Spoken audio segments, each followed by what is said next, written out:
안녕하세요. 저는 40대 후반의 남자입니다.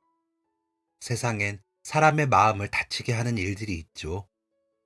여러 가지가 있겠지만 가까운 사람의 마음을 아프게 하는 일이야말로 정말로 해서는 안 되는 일이라고 생각합니다. 특히나 가족, 그중 부모라는 이름으로 말이죠.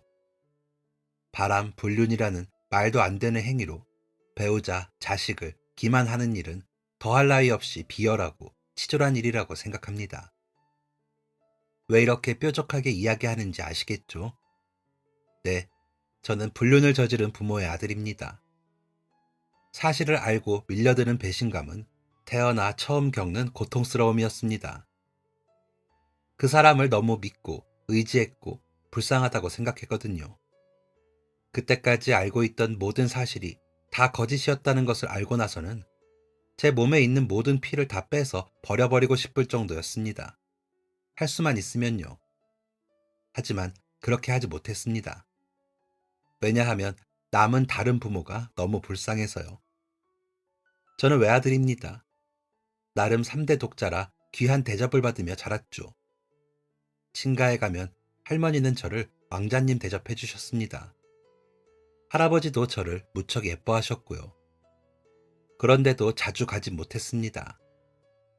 꼭 친가에 다녀오면 엄마는 화를 내셨죠. 그래서 저까지 기분이 나빴거든요. 잘못한 것도 없는데 괜히 제가 잘못한 것 같고요. 어린 마음에 위축이 들더라고요. 엄마가 무섭게 느껴지고요. 엄마는 불평, 불만이 많은 사람이었습니다. 걸핏하면 제 앞에서 아버지를 비롯한 친가 식구들에 대한 험담도 했고요. 할아버지는 시집살이를 지독하게 시키는 늙은이라고 했고, 할머니는 알랑거리며 살피면서 이간질하는 주책맞은 노인네라고 했습니다. 아버지에 대해선 생전 가족에 대해 신경도 안 쓰고 밖으로만 도는 몹쓸 인간이라고 했고요. 저는 그 말을 믿을 수밖에 없었습니다. 가끔 만나는 아버지라는 사람은 저에게 말도 잘 걸지 않았고 엄마와도 다정한 모습을 보이는 법이 없었습니다. 제가 본 아버지도 엄마와 저에게는 관심이 없이 담배를 피우며 TV를 보다가 눈을 뜨면 사라지고 없는 그런 사람이었으니까요. 그런 아버지는 제게 신체적으로나 정신적으로나 먼 사람이었죠. 그랬기 때문에 저도 엄마의 말을 믿을 수밖에 없었습니다. 제가 본 엄마는 위태로운 가정을 지키는 외로운 섬처럼 보였습니다. 그래서 저라도 엄마의 곁에서 편을 들어주고 살펴야 한다고 생각했고요. 친가에 가는 횟수도 점점 줄이면서 엄마를 조금이라도 편하게 해주고 싶었습니다. 외가 식구들하고 있을 땐 엄마가 웃으니 외가 식구들과 자주 만났습니다. 하지만 외할머니, 외삼촌은 저를 반기지 않았습니다. 오히려 싫은 티를 냈죠. 그런데도 엄마를 위해 불편함을 참고 외가에 갔습니다. 가서도 제가 불편한 티를 조금이라도 내면 여지없이 화를 내는 엄마에게 들키지 않으려 억지로 아무렇지 않은 척 웃으려 노력을 하고는 했습니다. 힘들게 왕래하던 외가는 저를 이방인처럼 대했지만 어머니와는 사이가 좋았습니다. 외삼촌은 가끔 새벽이나 밤중에 집으로 와 어머니와 한참을 이야기하곤 했습니다. 자다 보면 남자 목소리가 들려 외삼촌이라고 생각을 했지 내다보지 않았습니다. 외삼촌은 그렇게 드나들면서도 제 간식 하나도 챙기는 법이 없었죠. 그런 것도 저는 그저 그런가 보다 했습니다. 궁금하긴 했었죠. 외삼촌은 어떤 날은 제가 학교에 다녀간 사이 어머니만 만나고 가곤 했습니다. 집에 와보면 평소와 다르게 예쁜 접시에 놓인 반찬들이 그 흔적이었죠. 그런 부분도 저는 그런가 보다 했습니다. 엄마에게 물어볼 수 없었거든요. 아주 어릴 때 한 번 물어본 적이 있었는데 알아서 뭐하게 아주 지 아빠 닮아서 사사건건 걸고 넘어가지. 아유 지겨워. 너 나 감시하니? 라며 소리를 치더라고요. 저에게 화를 내기 시작하면 며칠이고 계속됐기 때문에 엄마가 소리를 지르면 저는 숨이 막히고 가슴이 답답해 눈물부터 뚝뚝 흘리고는 했습니다. 며칠 동안 제게 화를 내고 나서는 다시 며칠 동안 저와 눈도 맞추지 않고 저를 아예 없는 사람처럼 대하더라고요. 당연히 밥도 안 주고요. 그 바람에 저는 초등학교 고학년부터 혼자 밥을 차려 먹는 것에 익숙해졌습니다. 그런 이유로 저는 엄마의 기분을 상하게 할까봐 아무것도 묻지 않았습니다. 그런 엄마에 대한 서운함과 서러움은 제게 관심도 없는 아버지에게 향했습니다. 아버지가 나쁜 사람이라 엄마가 저까지 미워하는 거라고 말이죠. 아버지와 닮아 있는 얼굴에 비슷하게 행동하다 보니 엄마는 아버지가 미워 저를 종종 미워하는 거라고 말이죠. 그래서 아버지가 미웠습니다. 아버지가 집에 나타나면 집은 더 고요해졌습니다. 아니면 매우 시끄러워졌죠. 아버지는 배를 타는 사람이었습니다. 길게는 1년이나 집에 안 왔습니다. 4개월이 걸릴 때도 있었는데 한 번 집에 오면 한 달 정도 안 갔습니다. 아버지는 저와 단둘이 뭘 하는 법이 없었는데 친가에는 데려가셨습니다. 가면서도 별 말이 없으셨고 오면서도 별 말이 없으셨죠. 저를 본 할아버지 할머니만 제 손을 잡고 울고는 하셨습니다.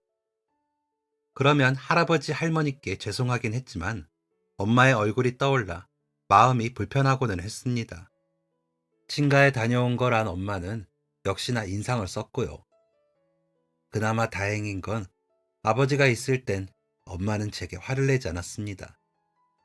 대신 아버지에게 화를 내며 악을 쓰듯 소리를 질렀습니다. 왜 애를 마음대로 데려가? 거기 가서 또 무슨 소리를 들으라고? 하면서요. 사실 할아버지는 아예 엄마에 대해 말하지 않으셨지만 할머니는 대놓고 제 앞에서 엄마의 흉을 보기도 하고 엄마의 근황이 어떤지 물으셨거든요. 살림하는 여자가 하고 다니는 행색도 그렇고 아무리 신랑이 멀리 일가가 없어도 시부모한테 하는 것도 그렇고 세상 천지에 그런 인사가 없다. 뭘 하고 다니는 건지 라고 하면서 엄마의 행실에 대한 이야기를 하시곤 하셨죠. 저는 대놓고 싫은 티는 못 내고 대답을 하지 않는 것으로 피하고는 했습니다. 아버지는 묵묵히 듣고 있다가 할머니가 차려주시는 밥을 먹고 친가를 빠져나와 저를 집에 데려다 주시고 다시 나가시곤 했습니다. 엄마는 집에 들어오는 제게 너희 할머니 또 뭐라던? 또 내 욕하디? 그러니까 나이 들면 죽어야 한다는 거야. 밥 축내고 자리만 차지하지.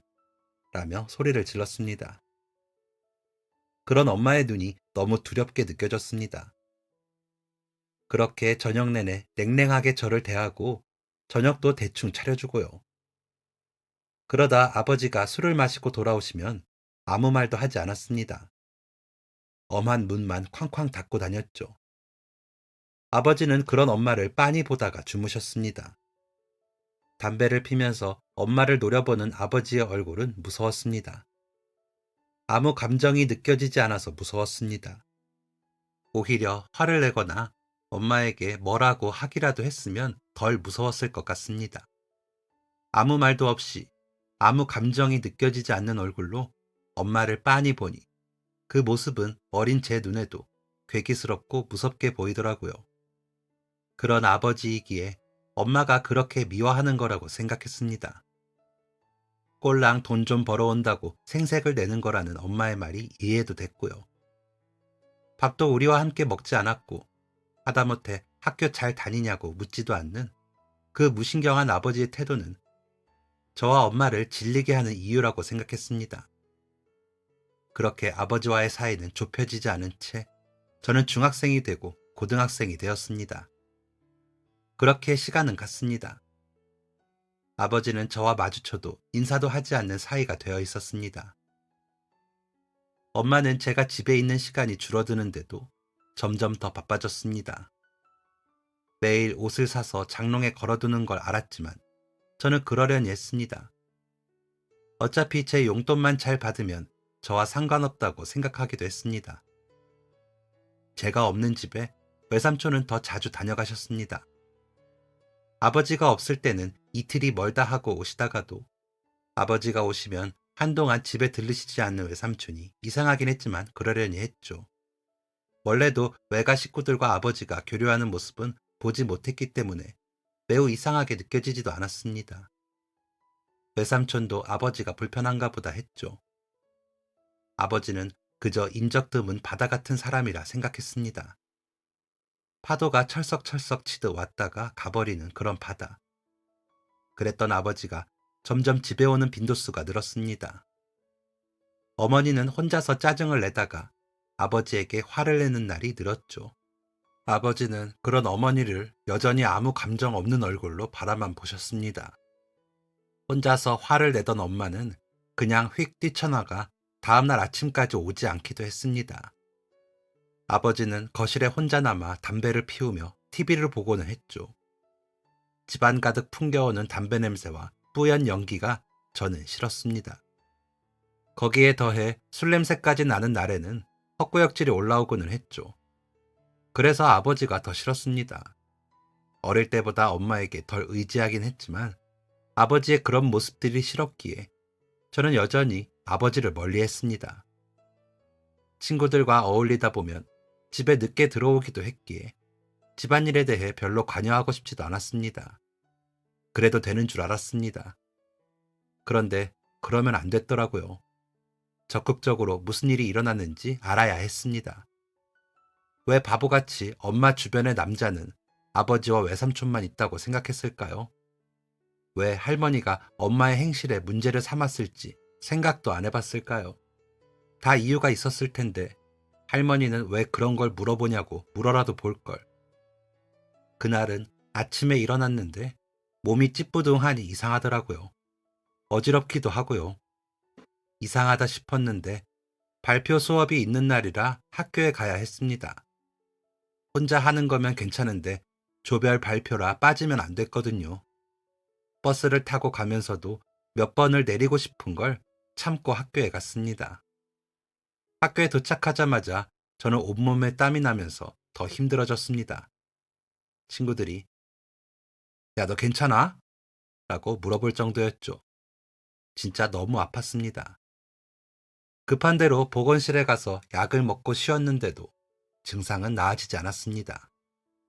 보건실 선생님께서도 안 되겠다. 조퇴하고 병원에 가. 이대로 있다가 큰일 나겠어. 라고 하시면서 조퇴를 권하시더라고요. 온몸이 으슬으슬하고 떨렸습니다. 그렇게 아픈 적이 처음이라 진짜 큰일 난 것 같더라고요. 조퇴를 하고 가까운 병원에 가서 진료를 보고 집으로 향했습니다. 힘들게 겨우 도착한 집은 제가 그동안 알던 집이 아니었습니다. 현관문을 겨우 열고 집 안으로 들어가자 어머니의 웃음소리가 들렸고 현관에는 낯선 남자의 신발이 놓여 있었습니다. 외삼촌이 오셨구나 했습니다. 오한이 나며 땀이 많이 났기에 얼른 샤워가 하고 싶어 집 안으로 들어섰는데 외삼촌이라 생각했던 얼굴이 낯선 얼굴이었습니다. 짙은 화장을 한 얼굴의 엄마는 저를 보고 놀란 듯 하더니 인상을 쓰더군요. 낯선 남자는 팬티바람으로 일어나 저를 보며 놀라고요. 엄마의 옷차림도 제가 눈을 어디다 둬야 할지 모르게 헐벗었더라고요. 본능적으로 나쁜 짓을 하던 중이라는 생각을 했습니다. 저도 모르게 당신 누구야? 라고 외치자마자 남자는 대답 대신 옷을 챙겨 후다닥 현관으로 달려나갔습니다. 그런 남자를 잡으려 달려들었습니다. 남자는 우당탕탕 넘어져 허우적거렸고 저는 그런 남자 위에 올라타 마구잡이로 주먹질을 하기 시작했습니다. 정신이 혼미해지고 아득해지더군요. 눈물이 흘렀습니다. 엉엉 울면서 주먹질을 했던 것 같습니다. 그러다 찰싹 소리와 함께 볼이 얼얼해졌습니다. 엄마는 그때까지 제가 본 그 어떤 얼굴보다 무서운 얼굴로 씩씩대며 서 있었습니다. 그러더니 네가 뭔데 주먹질을 해? 너가 그렇게 함부로 해도 되는 사람 아니야? 당장 안 떨어져? 지 아빠 닮아가지고 무식하게 굴고 있네? 라며 악을 쓰더군요.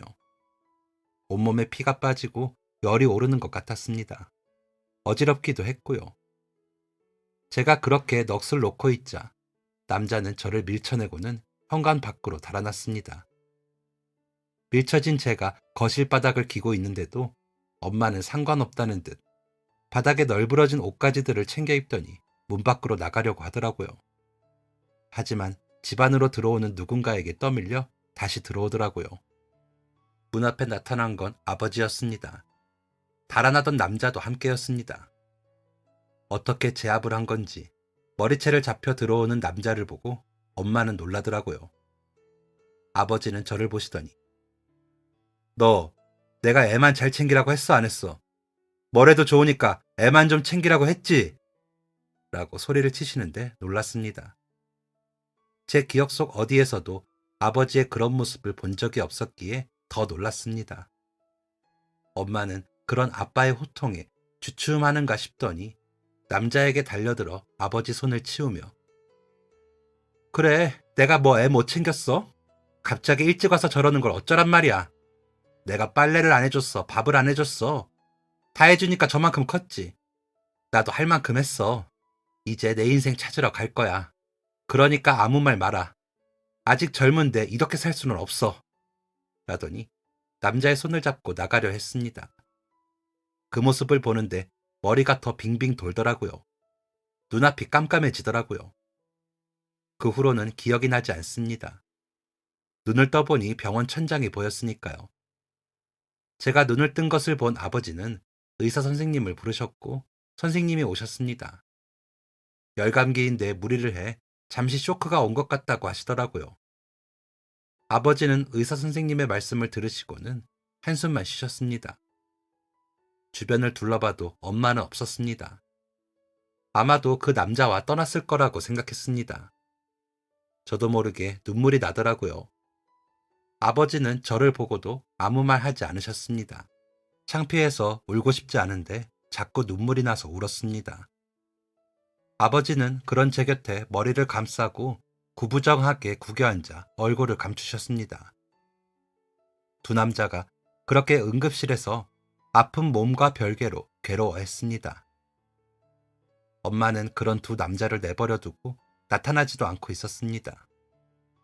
그러고 보면 이상한 게 하나둘이 아니었는데 의심도 못했습니다. 아무리 엄마가 날카롭게 굴어도 알 건 알아야 했는데 그러지 않은 제가 너무 비겁하게 알려고도 하지 않은 것이 너무 후회됐습니다. 그동안 외삼촌이 드나들었다고 믿었던 그 모든 순간이 낯선 그 남자가 드나들었던 흔적이라고 생각하니 가슴이 답답하고 구역질이 났습니다. 어릴 적부터 아버지가 없는 그 시간에 낯선 남자를 집으로 불러들여 더러운 짓거리를 했다는 생각에 온몸에 소름이 돋았습니다.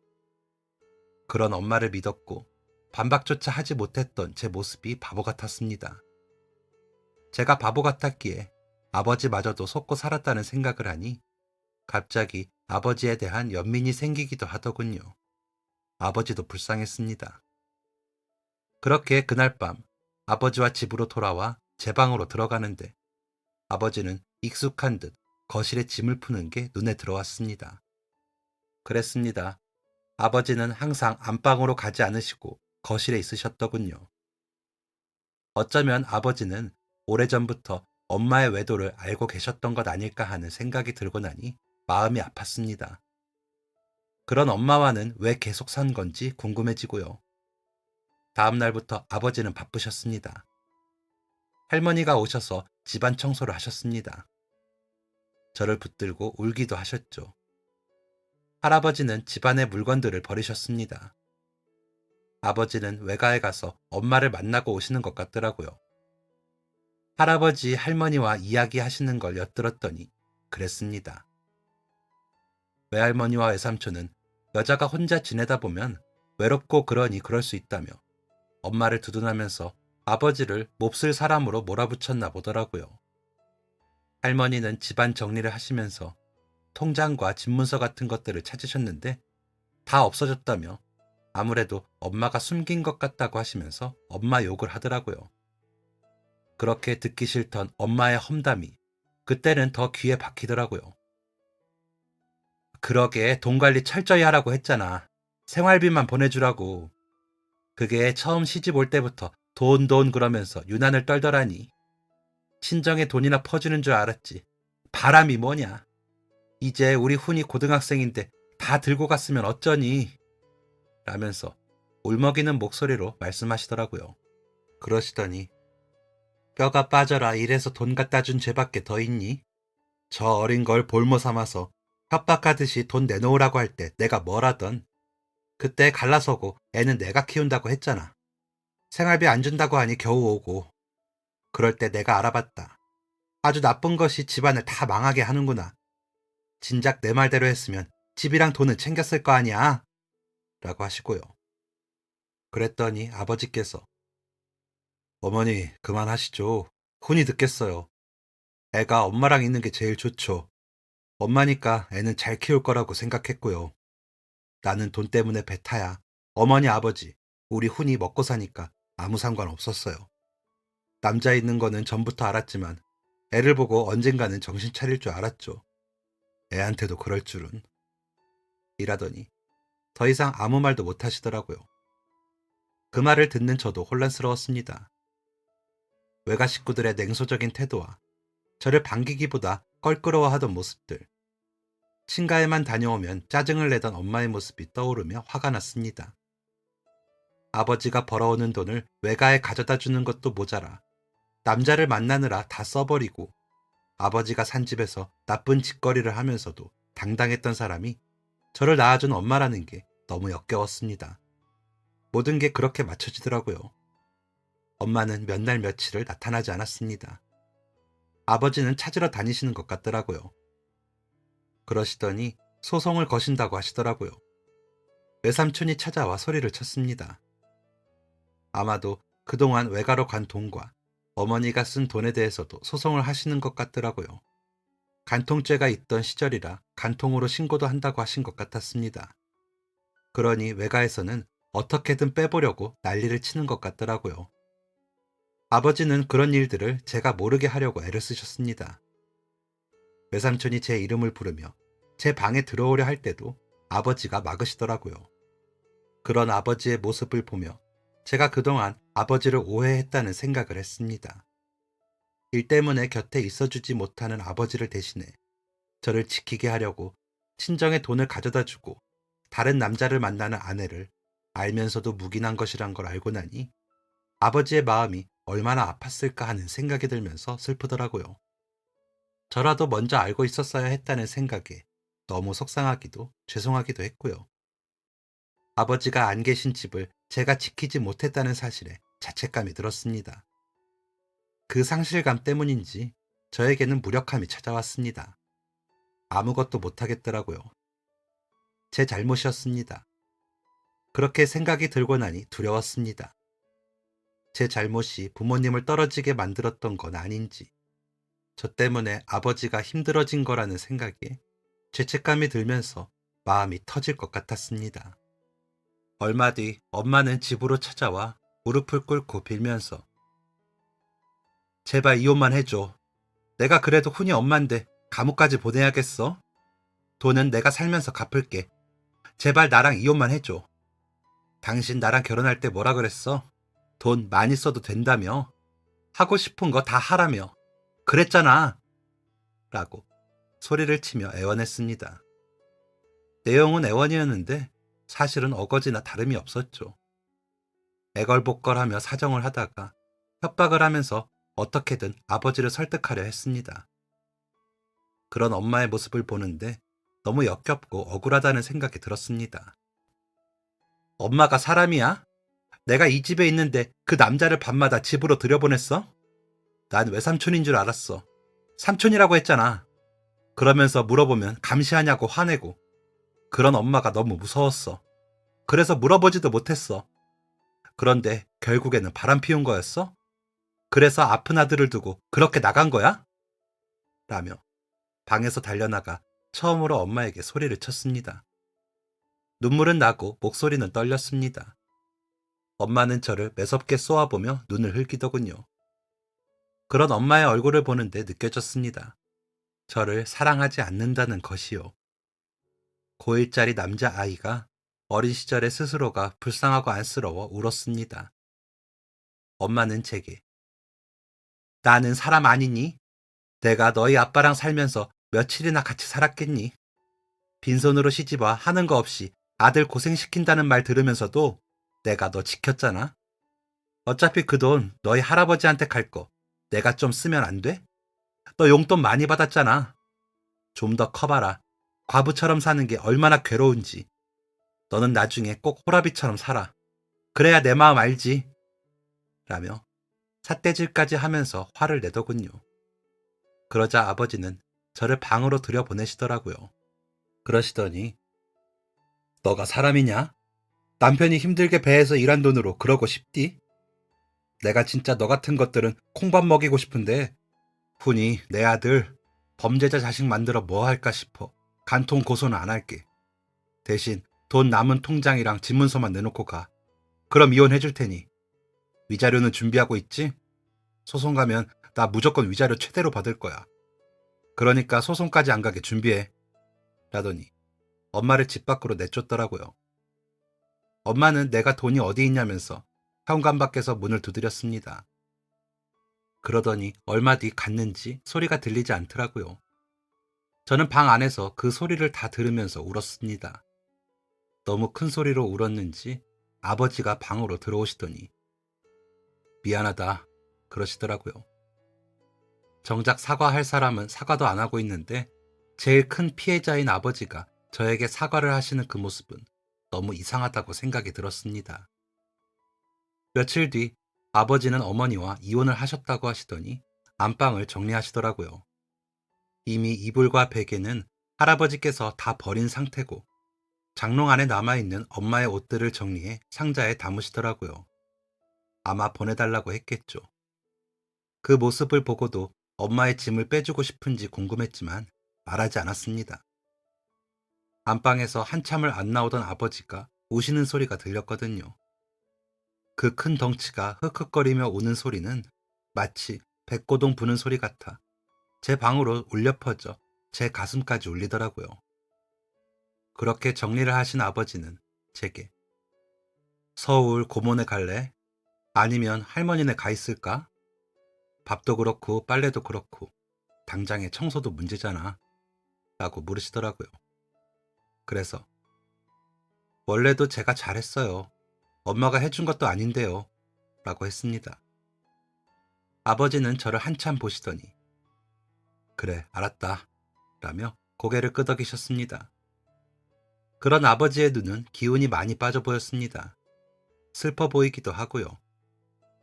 저는 그 사이 고2가 되어 더 자랐지만 마음속 아이가 계속 울더라고요. 그러다 보니 성적도 더 떨어지고 친구들과 사이도 나빠졌습니다. 다른 것들이 보이지 않고 모든 게 다 안 좋게만 보여서 화가 나더라고요. 그 화를 풀 길이 없는 저는 친구들과 시비가 붙어 싸우기도 많이 싸웠습니다. 성적은 원래도 좋지 않았고 삶의 목표가 없어 마음은 더 갈팡질팡하더라고요. 그런 저에게 한 친구가 야, 훈, 너 요즘 왜 그래? 무슨 일 있어? 라고 물어보는데 그냥 뭐 하다가 집에 일을 다 말하게 되었습니다. 다 들은 친구는 괜찮냐? 너도 너지만 아버지가 많이 힘드시겠다. 잘 위로해드려. 라고 하는 겁니다. 그제야 아버지가 어떻게 지내나 궁금해지더라고요. 생각해보면 모든 걸 잃은 건 아버지였습니다. 돈도 가족도 잃은 사람이었으니까요. 그래서 집에 와서 보니 아버지가 마신 술병들이 집안 여기저기 있더라고요. 여전히 거실에서 담배를 피우며 밤마다 술을 마시는지 그렇더라고요. 그런 아버지에게 뭐라고 하지도 못했습니다. 아버지 마음이 추슬러질 때까지 기다리는 수밖에 없다고 생각했으니까요. 그러다 문득 생활비를 벌어야 한다고 생각을 했습니다. 아버지가 몇 개월째 집에서 계셨기 때문에 돈이 필요하진 않을까 싶었거든요. 자세한 건 몰라도 엄마가 다 챙겨갔다는 할머니 말을 들어 아버지가 돈이 없는 건 확실하게 알고 있었기에 저라도 돈을 조금이라도 벌어야겠다 싶었습니다. 그래서 집 앞에 있던 작은 치킨집에서 아르바이트를 하기 시작했죠. 때마침 오고 가다 아르바이트 구한다는 문구도 보였고 저도 일자리가 필요했으니까요. 그리고 집에는 일찍 가기 싫은데 뭐라도 명분이 있어야겠다고 생각한 것 같습니다. 저는 그때까지도 아버지가 진짜 어려웠거든요. 말이 많으신 분도 아니었고요. 절 보면 밥 먹었냐? 밥 먹어라. 이게 다였습니다. 그러다 보니 아버지와 있는 집이 좀 숨막히더라고요. 엄마 생각도 났고요. 엄마는 다달이 갚겠다던 돈을 갚지 않았고 아버지의 통장의 돈도 빼갔다고 했습니다. 남은 건 다 빼가고 없고 집은 그나마 건드리지 못했다 하더라고요. 아버지가 다달이 보내드린 돈을 잘 모으셨다며 할아버지 할머니는 본인들 걱정은 하지도 말라며 집으로 반찬을 가져다 주셨고 오셔서 청소도 해주셨습니다. 이럴 거면 집을 팔고 우리랑 합치자. 그게 안 낫겠니? 라고 하시기도 했습니다. 아버지는 그런 할머니 성화에도 대답도 없이 TV만 보셨습니다. 정말 무슨 생각인지 알 수가 없더라고요. 답답하기도 했지만 기다렸습니다. 그렇게 한 4개월 지났나 아르바이트까지 마치고 돌아오니 아버지는 많이 취한 것처럼 보였습니다. 뻘건 얼굴에 냄새도 그랬죠. 저를 보시더니 아들 왔냐? 밥은? 하시더라고요. 그래서 일하는 데서 먹었어요. 아버지는요? 라고 묻자 나는 먹었지 밥. 먹었다. 자라. 하시더라고요. 그런 간단한 대화를 하고 방에 들어왔는데 눈물이 났습니다. 엄마에게 들어본 적 없는 아들이라는 말과 밥 먹었냐는 말이 따뜻하더라고요. 아버지는 전보다 마르셨고 헬쓱해지셨습니다. 할머니는 아버지께 잔소리를 하시며 이 사람아 정신 차리고 살아야지 이러다 죽어 라고 역정이 아닌 역정을 내기도 하셨고요. 아버지는 여전히 대답이 없으셨지만요. 그렇게 아버지는 근 1년을 집에만 계시더라고요. 저는 그냥 그러려니 하려고 했는데 1년을 그렇게 술만 마시니 한숨이 나더라고요. 꼭 폐인이 되어버린 아버지를 제가 봉양해야 할 것 같은 기분이 들어서요. 그렇다고 아버지가 제게 돈을 달라 한 적도 없는데 제가 그때 왜 그런 생각을 했는지 모르겠습니다. 기껏 해봐야 제 용돈이나 스스로 했거든요. 그러면서 나머지 돈은 착실히 모았습니다. 큰 돈은 아니었지만 돈이 모이니 좋더라고요. 학교를 졸업하고도 저는 그 치킨집에서 계속 일을 했습니다. 처음엔 배달, 나중엔 서빙, 그러다 주방에서 치킨을 튀기는 일까지 하게 되었죠. 사실 저는 군대 다녀와서 치킨집을 하나 열어서 장사나 하고 싶다고 생각했습니다. 그래서 장사하는 법을 배우려 그 가게에서 오래 일을 했죠. 거기가 주택가 골목 끝이라 배달도 많고 오며 가며 들르는 홀손님들도 많았거든요. 그렇게 지내다 20살 후반쯤에는 통장에 1,500만 원 정도 모였더라고요. 조금만 더 모으고 군대나 다녀오자 싶었습니다.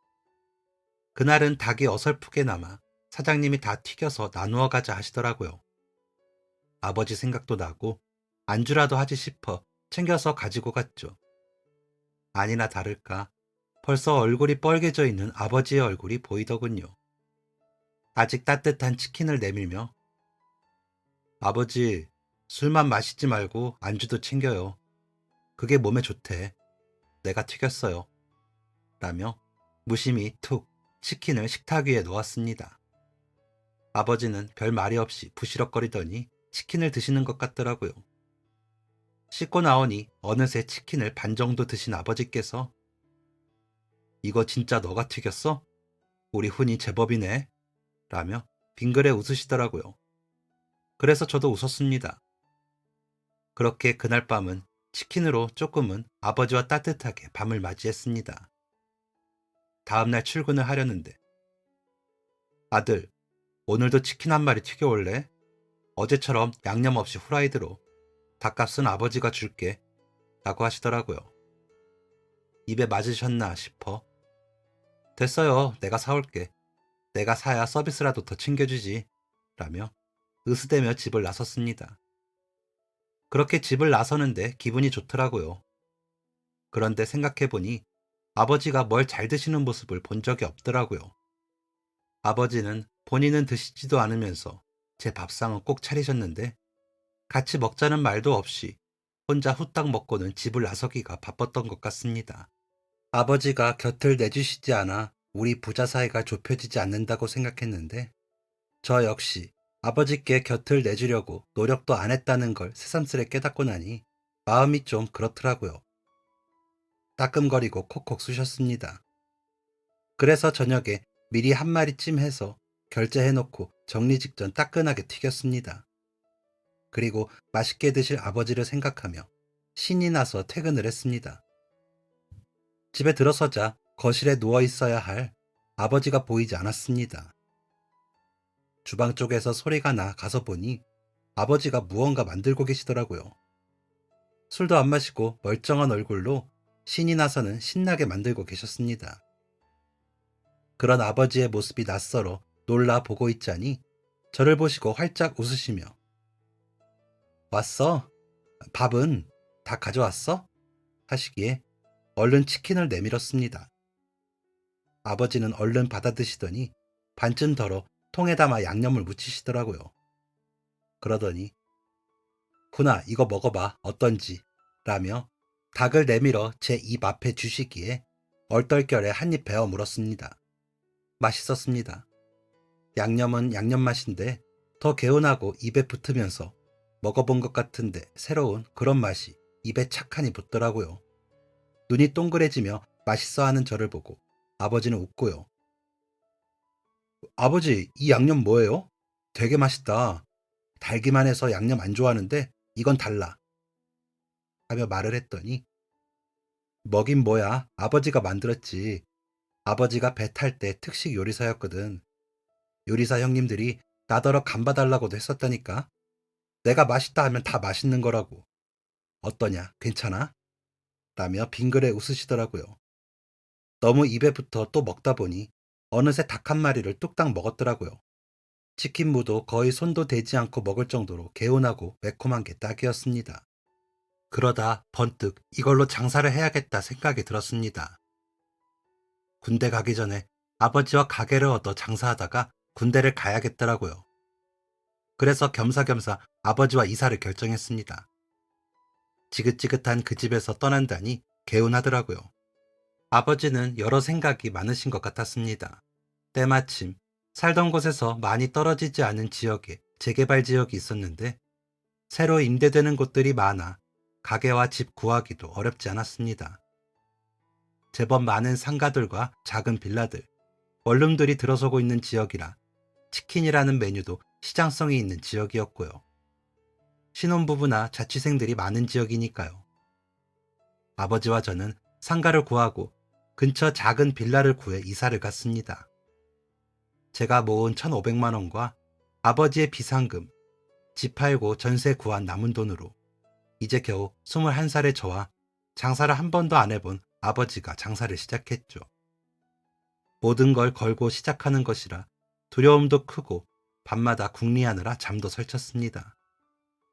아버지는 술도 끊으시고 양념 연구에 매진하셨고 닭 튀기는 것도 열심히 하셨습니다. 그 간절함과 정성이 하늘에 다 통했던 것일까요? 전단지를 3차로 찍기도 전에 가게의 매출이 100% 오르더라고요. 그러더니 저녁 시간에는 홀도 꽉 차고 배달도 배달원을 셋을 써야 했습니다. 배달원 셋이 쉬지 않고 배달을 다녀도 바쁠 시간이 있었거든요. 메뉴는 간단하게 프라이드, 양념, 스페셜 양념 이렇게 셋이었지만 장사는 잘 됐습니다.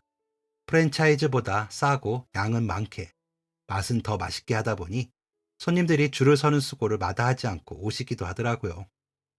그러다 도저히 주방에서 감당이 안 돼 2호점을 바로 골목 건너에 내게 되었습니다. 그래야 오고 가며 관리도 하고 직접 볼 수 있으니 그렇게 되더라고요. 제가 군대에 있는 동안 아버지가 혼자 운영을 하시면서도 장사는 잘 됐습니다. 휴가만 나오면 가게에 매달려 살았지만 저 없어도 가게는 잘 되더라고요. 아버지는 훨씬 밝은 얼굴로 지내셨습니다.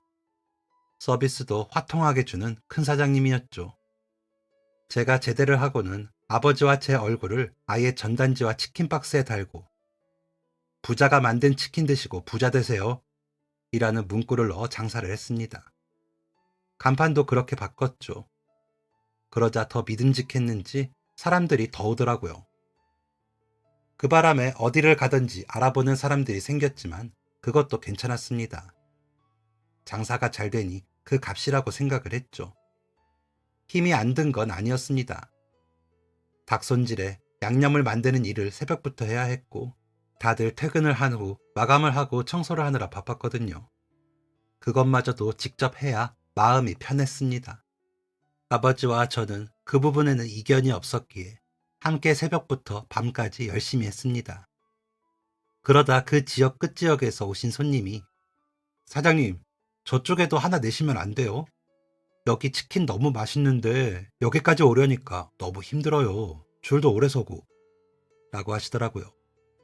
그래서 노력해 보겠습니다 했죠. 그런 이야기를 몇 번 듣기는 했지만 구체적으로 생각해 본 적은 없었는데 그날따라 왜 그 말이 그렇게 귀에 꽂혔는지 솔깃하더라고요. 그래서 아버지와 상의를 해본 결과 1, 2호점은 아버지가 운영하시던 대로 하고 제가 가서 3호점을 여는 것으로 의견이 모아졌습니다. 장사한 지 10년 만의 일이었죠. 그 사이 저희 부자는 새로 분양받은 아파트가 2채가 생겼고 작지만 월세를 받는 작은 꼬마 빌딩도 생겼습니다. 가게가 있던 상가를 매입했거든요. 그러다 보니 은행에서는 제법 대접을 받는 사장님이 되어 있었습니다. 그렇게 돈이 생기고 나니 거리낄 것이 없었습니다. 물론 두렵기는 했죠. 그래도 지체하지 않고 빨리빨리 알아봤습니다. 어느 지역에 차리는 것이 위험 감수가 적당할지 계산해봐야 하니까요. 저는 얼른 가게를 알아보고 간판이니 전단지를 알아보며 바쁘게 지냈습니다. 그렇게 6개월 만에 3호점 문을 열고 정신없이 일을 했습니다. 제가 좀 더 부지런히 움직이면 될 일이었습니다. 3호점은 1, 2호점보다는 못했지만 손해는 아니었습니다. 프랜차이즈 치킨집만큼은 아니어도 마케팅을 하고 있었으니 점점 늘더라고요. 직접 나가 전단지를 돌리기도 하고 배달도 다니다 보니 새로 시작하는 기분이라 좋았습니다. 그러는 와중에 매니저로 일하는 아가씨와 정이 싹 터 연애도 시작했고요. 아버지는 혼자 지내는 게 편하시다며 좀 더 작은 집에 지내시겠다고 결혼만 하라고 하셨고 암묵적으로 저희는 아버지와 제가 사던 아파트 중에 조금 더 넓은 평수에 신혼집을 차릴 생각이었습니다. 어차피 같은 단지라 멀리 가지도 않을 건데 아버지가 걱정이 되더라고요. 매일 새벽마다 저녁마다 보는데도 애틋한 마음이 들어 그랬습니다. 전보다 더 살가운 아들이 되어보려 노력하고 있는 중이었지만 그래도 그렇더라고요. 유난이라면 유난인 그런 마음이었죠. 그 마음을 이해해주는 여자친구가 고마웠고요. 그래도 행복했습니다. 서로가 서로를 위하는 사람들이 곁에 있어서요. 그런데 그 사람이 나타났습니다. 엄마라는 그 사람이요. 여전히 화려한 화장을 하고 나이가 부쩍 든 얼굴로 매장에 앉아 있는데 바쁜 와중에도 알아보겠더군요. 저와 눈이 마주치기도 했고요. 여자친구에게는 저 테이블은 주문 받지 마. 아예 아무 말도 걸지 마. 라고 당부를 하고는 그 테이블 근처에는 가지도 않았습니다. 그러면 민망해 가겠지 했는데 힐끗거리며 보면서도 안 일어나더라고요. 바쁜 거 뻔히 보고 손님이 많아 테이블이 부족한 것도 보면서 꿈쩍을 안 하더라고요. 그렇게 장사를 마무리하고 있는데 그때까지도 안 가고 있기에 저기 손님, 이제 마감이니 나가시죠? 라고 했더니 너 진짜 이럴 거야? 하더군요. 그래서 경찰 불러 끌려 나가실래요? 여기가 어디라고 와서 추태입니까? 라고 제 언성이 좀 높아지는 것 같자 추태? 내가 어이가 없어서 너가 아무리 그래도 나는 너 엄마야. 낳아준 엄마를 몇 년 만에 봤으면 반가운 척이라도 해야지.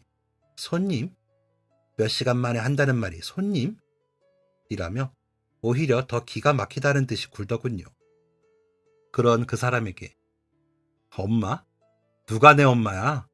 내 엄마는 나 고등학교 때 죽었는데 누가 내 엄마야? 이상한 소리 하려거든 당장 나가요. 매니저님, 경찰 부르세요. 이런 사람들은 유치장에 가봐야 해. 라며 으름장을 놓자 한참을 노려보더니 여자친구가 전화기를 들자 서둘러 나가더군요. 그런 그 사람을 보지도 않았습니다.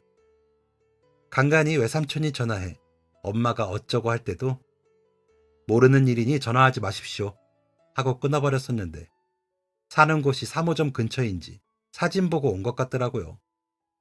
살면서 한 번은 이런 일이 있겠지 싶어 수없이 연습한 말들을 쏟아냈는데 후련할 줄 알았던 가슴이 사무치고 아프게 느껴졌습니다. 부끄럽기도 하고요. 나를 낳아준 사람이 저런 사람이라 너무 괴롭고 미치겠더라고요. 아버지는 좋은 분 있으면 만나시라고 해도 여자는 싫으시답니다. 장사하시면서 저 장가가고 아이 낳고 하는 거 지켜보실 거라고 웃으시더라고요. 그렇게 간 그 사람이 시켰는지 외삼촌은 또 전화를 해 너희 엄마가 이번에도 얼마 못 살고 남자랑 헤어졌는데 어쩌겠냐. 그래도 낳아준 부모인데 너가 좀 보살펴줘야지. 나도 미치겠다. 라고 하더라고요. 그래서 나는 아버지 말고는 부모가 없으니 그런 소리 마시고 한 번만 더 전화하시면 스토킹으로 신고하겠습니다. 하고 끊었습니다. 그러고 나서도 괴로운 건 또 제 몫이었지만 그래도 아버지가 건강히 계시고 아내와 아이들이 있어주니 견딜만 했습니다. 혼자 울지 않아도 돼서 좋았습니다. 여러분, 저도 앞으로 그러면 안 되겠지만 여러분들도 가족을 배신하는 일은 절대 하지 마십시오. 순간의 쾌락으로 즐거울 수는 있으나 가족들은 치유할 수 없는 괴로움을 안고 살게 하는 일이니까요. 절대 그러지 마세요. 그리고 서로를 아끼는 마음으로 행복한 가정 이루시길 바라겠습니다. 좋지도 않은 긴 이야기 읽어주셔서 감사합니다. 행복하세요. 지금까지 사연 들어주셔서 감사합니다. 사연이 재밌으셨다면 구독과 좋아요를 눌러주세요. 감사합니다. 안녕히 계세요.